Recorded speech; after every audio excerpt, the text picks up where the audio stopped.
Nigerians, I feel greatly disturbed at the tone we have come to regarding the political crisis in Rivers State. Like many of you, I have watched with concern the development with hope that the parties involved will allow good sense to prevail at the soonest. But all that hope borne out without any solution to the crisis. With the crisis persisting, there's no way democratic governance, which we all fought and worked for over the years, can thrive in a way that will redound to the benefit of the good people of the state. The state has been at a standstill since the crisis started, with the good people of the state not being able to have access to the dividend of democracy. Also, it is public knowledge that the governor of Rivers State, for unjustifiable reasons, demolished the House of Assembly of the state as far back as 13th December 2023, and as up till now, 14 months after, now rebuilt the same. I have made personal interventions between the contending parties for a peaceful resolution of this crisis, but my efforts have been largely ignored by the parties to the crisis. I'm also aware that many well-meaning Nigerians, leaders of thought, and patriotic groups have also intervened at various times with the best of intentions to resolve the matter, but all their efforts were also to no avail. Still, I thank them.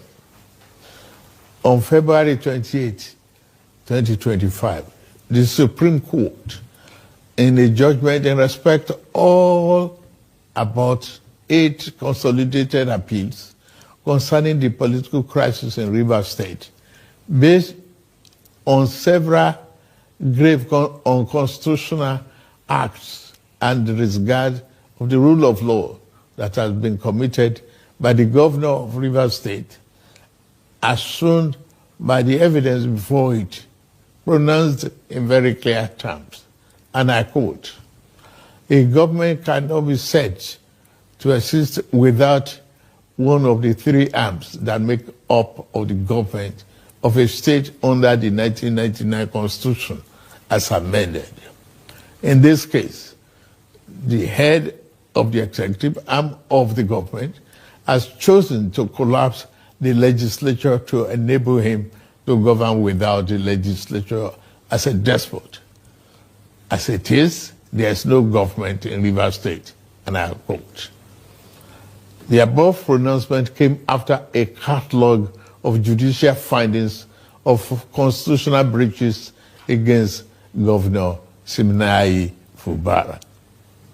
Going forward in their judgment, and having found and held that 27 members of the House who had allegedly deflected, and I quote, "are still valid members of Rivers State House of Assembly and cannot be prevented from participating in proceedings of that House by the 8th respondent, that is the governor, in cohort with 4 members," and unquote.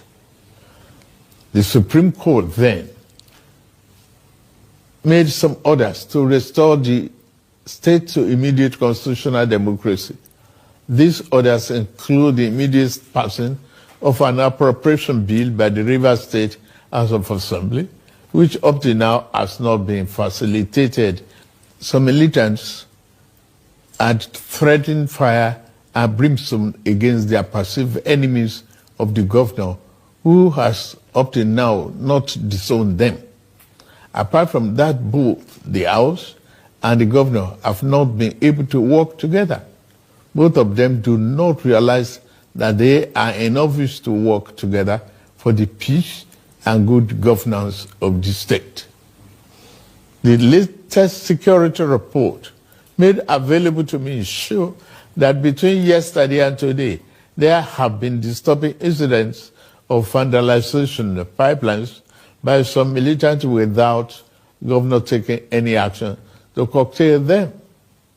I have, of course, given stand order to the security agencies to ensure safety of lives of good people of Rivers State and the oil pipelines.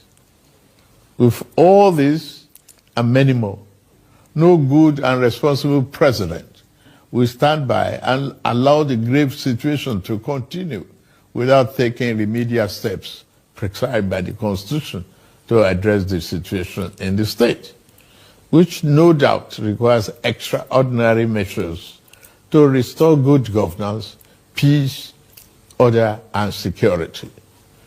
In these circumstances, having soberly reflected on and evaluated the political situation in Rivers State, and the governor and deputy governor of Rivers State having failed to make a request to me as president to issue this proclamation as required by Section 305, Paragraph 5 of the 1999 Constitution as amended, it has become inevitably compelling for me to invoke the provision of the Section 305 of the Constitution of the Federal Republic of Nigeria, 1999, as amended, to declare a state of emergency in Rivers State with effect from today, 18th March, year 2025, and I so do.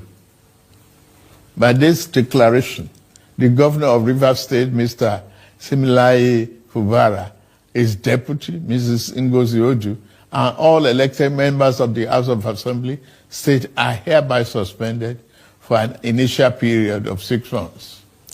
In the meantime, I hereby nominate Vice Admiral Eboket Ibas, retired, as administrator to take charge of the affairs of the state in the interests of the good people of Rivers State. For the avoidance of doubt, this declaration does not affect the judicial arm of Rivers State, which shall continue to function in accordance with their constitutional mandate. The administrator will not make any new laws. He will, however, be free to formulate regulations and may be found necessary to do his job, but such regulations will need to be considered and approved by the Federal Executive Council and promoted by the President for the state. This declaration has been published in the Federal Gazette, a copy of which has been forwarded to the National Assembly in accordance with the Constitution. It is Governor of Rivers State, Mr.